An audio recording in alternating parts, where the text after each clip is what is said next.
Hare Krishna, welcome you all in the class. आज की class में आप सभी वैष्णव का बहुत बहुत स्वागत है। तो आज हम पढ़ रहे हैं 26 क्वालिटीज ऑफ वैष्णवस। 26 क्वालिटीज में हमने कई क्वालिटीज देखी। आज हम 17th नंबर की क्वालिटी देखेंगे, वो है मिथ बुक। थोड़ा देखने में अच्छा अलग लग रहा होगा। What is myth book? कभी सुना नहीं है, बहुत से लोगों ने सुना है ना। तो मिथ बुक का मतलब होता है कि devotee eat only as much as required. जितना जरूरत हो उतना खाना चाहिए, इसको कहते हैं मिथ भूख। आइए इसको अच्छे से समझते हैं, और ये बहुत ही एसेंशियल क्वालिटी है ना। जब पे बताया गया कि अगर पर्सन जो है, इसमें लिखा if a person were to practise these qualities only out of the 26 quality of devotee, he would not become a pure Vaishnava. So perhaps we may consider Mithbook a minor quality, but on the other hand, if the devotee was to somehow fail to practice Mithbook, it could be a serious flaw.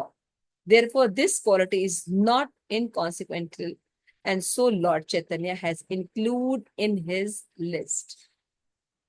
हमको लगता है मित्र book का मतलब बस इतना ही होता है ना, कि ज्यादा नहीं खाना है, ज्यादा ग्रहण नहीं करना है, जितना चाहिए उतना ग्रहण करना है। तो ये इतना ज्यादा इम्पोर्टेंट नहीं है। लेकिन चैतन्य महाप्रभु ने कहा it is very important quality. 26 qualities में मित्र बुक को भी चैतन्य महाप्रभु ने रखा। यानी ये क्वालिटी बहुत इंपॉर्टेंट है, और इसको समझना भी बहुत इंपॉर्टेंट है। तो आइए देखते हैं कि मित्र बुक मतलब क्या है। नेक्स्ट, तो जैसे आपकी भगवत गीता में पढ़ा है ना, भगवान ने कहा है 6.16 नंबर श्लोक में ना, कि हमें कम खाना, इतना भी नहीं खाना चाहिए, कम भी नहीं खाना चाहिए, बहुत ज्यादा भी काम नहीं करना चाहिए, बहुत कम भी नहीं सोना चाहिए, ऐसे करके भगवान ने बताया। तो इसका मतलब क्या है ना, भगवत गीता में श्लोक बताया गया ना कि हमें ज्यादा नहीं खाना चाहिए, कम भी नहीं खाना चाहिए। तो इसका क्या मतलब हुआ, थोड़ा बताइए। सबने ये श्लोक पढ़ा है 6.16।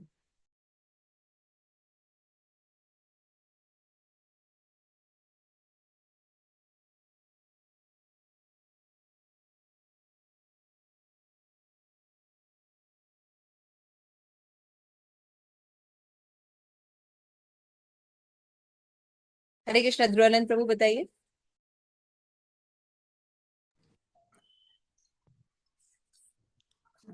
भक्ति क्षमता जी बताइए। भक्ति में बैलेंस बना के रखना है।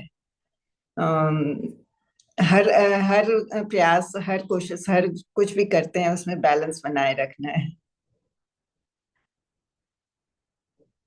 बैलेंस हम बोलते तो है, लेकिन प्रैक्टिकल इम्प्लीमेंट का मतलब क्या है? बैलेंस है, हाँ ठीक है, हमें हेल्दी फूड लेना चाहिए, बैलेंस डाइट है, बोलो what do mean by that? Balance का मतलब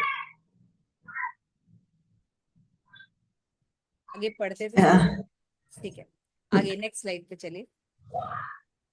तो भगवत गीता में भगवान ने ये कहा है कि हमें बहुत ज्यादा भी नहीं खाना चाहिए, बहुत कम नहीं। तो यहाँ पे समझने का क्या मतलब है कि एक बार शिल प्रभुपाद से पूछा गया कि हाउ मच, हमें कैसे पता चलेगा कि हम जो है वो प्रॉपर अमाउंट में खा रहे हैं?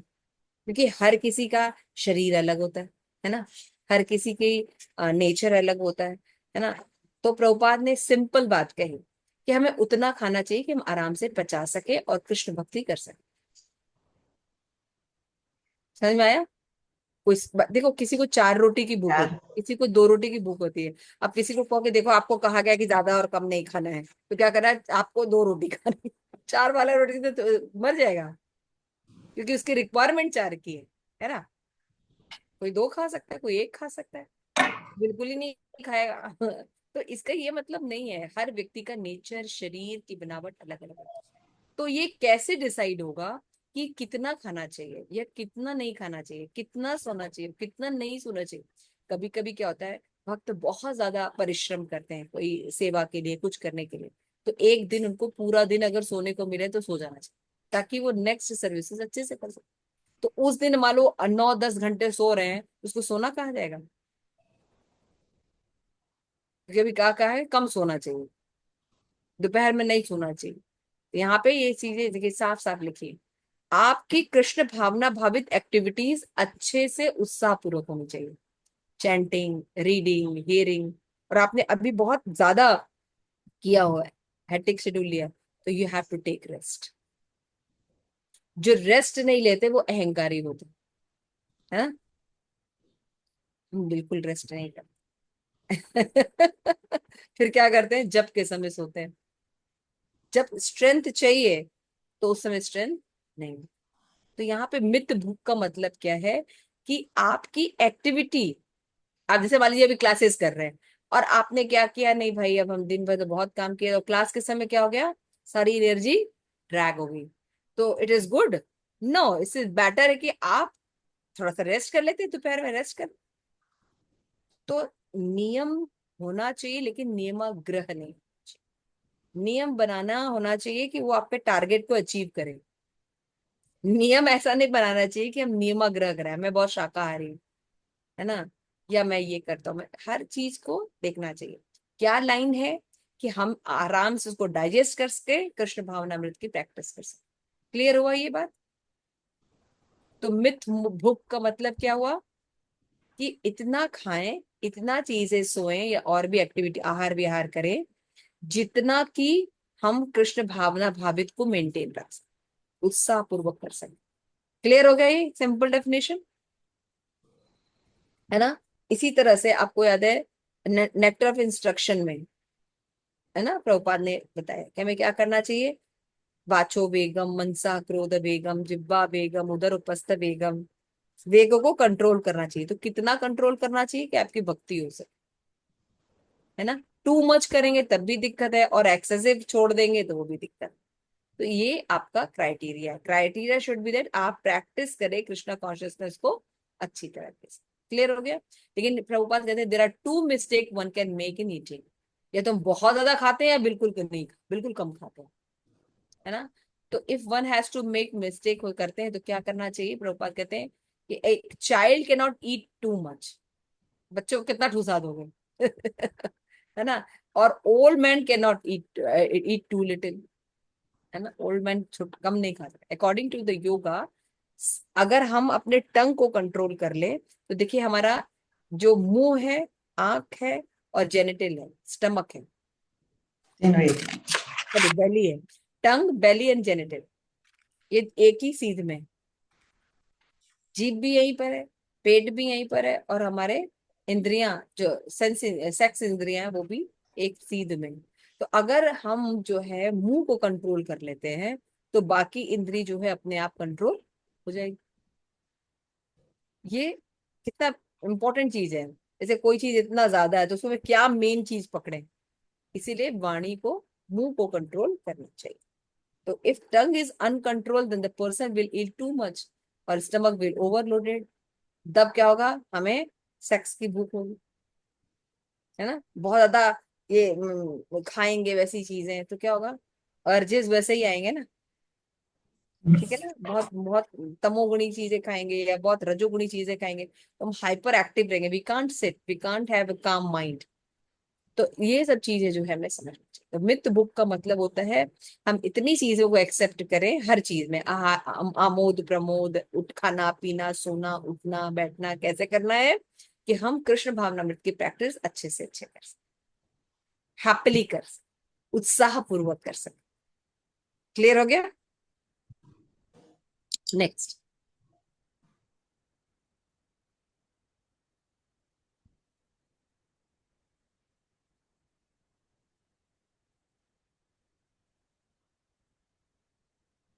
हरे कृष्णा माता जी स्क्रीन। डिवोटी जो है क्या करता है, कृष्ण प्रसाद खाता है, भगवान का उच्चिष्ट खाता है ना। लेकिन क्या है, प्रभुपाद ने क्या बताया, देखिए यहाँ पे प्रभुपाद भी एग्जांपल दे रहा है नेक्टर ऑफ इंस्ट्रक्शन का, कि if one accept prasad only because of palatable taste and eat too much, then he fall prey to trying to satisfy divine demand of the tongue. ठीक है भाई, हमें प्रसाद खाना चाहिए, फिर क्या है, प्रसाद के नाम पे अत्याहार हो रहा है, और इस्कॉन में सबसे ज्यादा यही होता है। तो फिर वो दिक्कत है, आपकी भक्ति नहीं करने का, बहुत ज्यादा नींद आएगी, है ना, आप बहुत ज्यादा लेजी हो जाओगे, ऐसा होगा। तो शिव महाप्रभु ने इसीलिए कहा है कि बहुत ज्यादा जो ऑपुलेंस भोजन है उसको नहीं लेना चाहिए, हमें सिंपल भोजन लेना चाहिए। लेकिन प्रभुपाद कहते हैं कभी कभी हम नाइस फूड खा सकते हैं। और क्या होता है, जब कोई बहुत अच्छा फेस्टिवल होता है तो क्या खाना खाना चाहिए, नेक तक खाना खाना खा लेते हैं लोग, और लोग परोसा नहीं नहीं एक और लीजिए एक और लीजिए। तो ऐसे ऐसे कभी कभी ऐसा कर लेना चाहिए। इससे क्या होता है, हम थोड़ा उत्साह पूर्वक भी रहते हैं, अपनी सारी इंद्रियों को ओवरलोडेड करते हैं, लेकिन रोज ये चीजें नहीं होनी चाहिए, है ना, क्योंकि ऐसा फिर हमें दिक्कत होगी। If we accept the invitation of rich man, which the idea of receiving the palatable food, we are also trying to satisfy the demand of tongue. उद्देश्य मतलब होगा हम किसे भाई, अच्छा आज उनके यहाँ फीस्ट है, परम कृष्णा माता जी के यहाँ, ओहो बहुत खाने को मिलेगा, यहाँ ज्यादा जाएंगे, है ना। अमाया ने रखा है भैया, वो अकेले क्या बनाएगी, खिचड़ी बनाने को बोल रही थी, तो वहां कैंसिल कर देते हैं सब लोग, परम कृष्णा माता जी कैंसिल, क्योंकि वहां बिग फीस्ट है। तो ये जो मूड है, this mood is not good, कि जहां पे प्लेटेबल चीजें मिलेंगी तो हम बहुत जाएंगे, और जहां नहीं मिलेगी वहां हम नहीं जाएंगे, ऐसा नहीं होना चाहिए। तो ये सब क्या है, अपनी जिह्वा वेग को संतुष्ट करने की बात है, वहां पे भक्ति नहीं हो। नेक्स्ट। तो our purpose is in studying the quality of the devotees for guidance in devotional service. Mitra book को क्वालिटी में क्यों रखा गया, गाइडलाइन देने के लिए, है ना, ये होना बहुत जरूरी है। यहाँ पे बता रहे हैं, तो इसे वार्निंग है, ओवर ईटिंग नहीं करना चाहिए, लेकिन important and should be applied. If अगर ओवर ईटिंग इंडाइजेशन को क्रिएट करेगा, स्लीपिंग है, सेक्स अर्जेस को जो है वो एजिटेट करेगा, तो इसलिए जो है इन सब चीजों को अवॉइड किया जाता है। तो इसका मतलब क्या हुआ, if over eating produce indigestion और एक्सेसिव स्लीपिंग और sexual agitation, then the devotee obvious recourse is to decrease his eating, decrease करना चाहिए।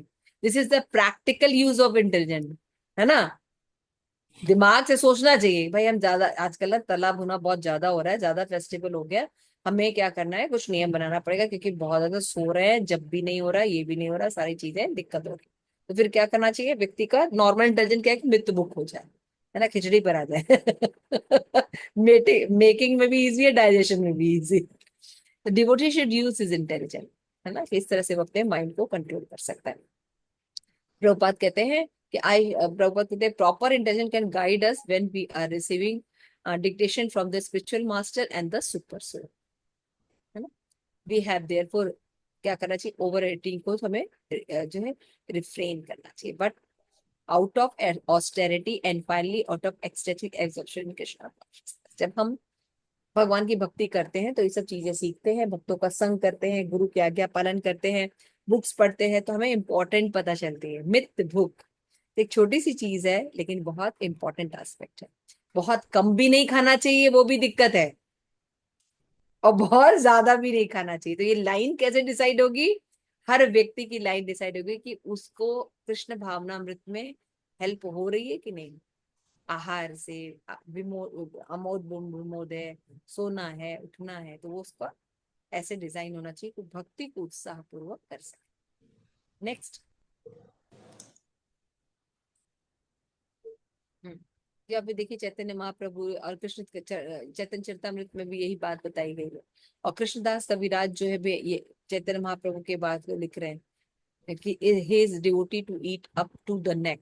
Sometime Lord Chaitanya Mahaprabhu serve large quantity of प्रसाद। मैंने वो बताया था ना कि कभी कभी प्रसादम में, या कभी कोई बहुत अच्छा फेस्टिवल है तो खुशी में अच्छे से खा सकते हैं, ऐसे कोई बहुत बड़ी चीज नहीं है ना, लेकिन वो चीजें कभी कभी कहते हैं in Krishna conscious our feasting is fasting and our fasting is feasting है ना।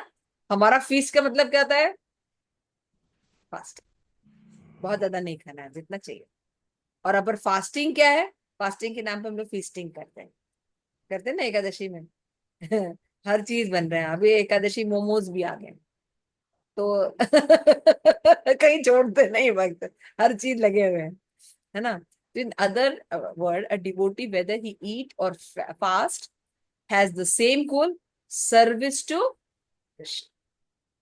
Thank you so much. Srila Prabhupada की जय। आप सभी गौर भक्त वृंद की जय। बताइए माता जी एक स्क्रीन और है ये वाली ना। ये बता दिया मैंने। पानीहाटी फेस्टिवल के बारे में है, हाँ ये लास्ट वाला है।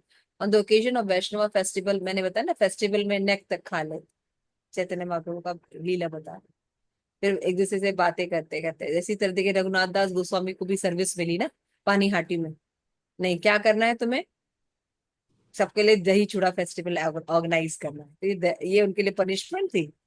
ये तो खुशी की बात थी, वैष्णव को सर्व करने का हमें मौका मिला है ना। तो अभी हम जैसे मानो प्रेम मंजरी को बोले, हाँ प्रेम मंजरी, तुम्हें कल तुमने ये गलती की है, अब तुमको सबके लिए प्रसाद लेके आना पड़ेगा, सबके लिए लड्डू प्रसाद बनाना पड़ेगा।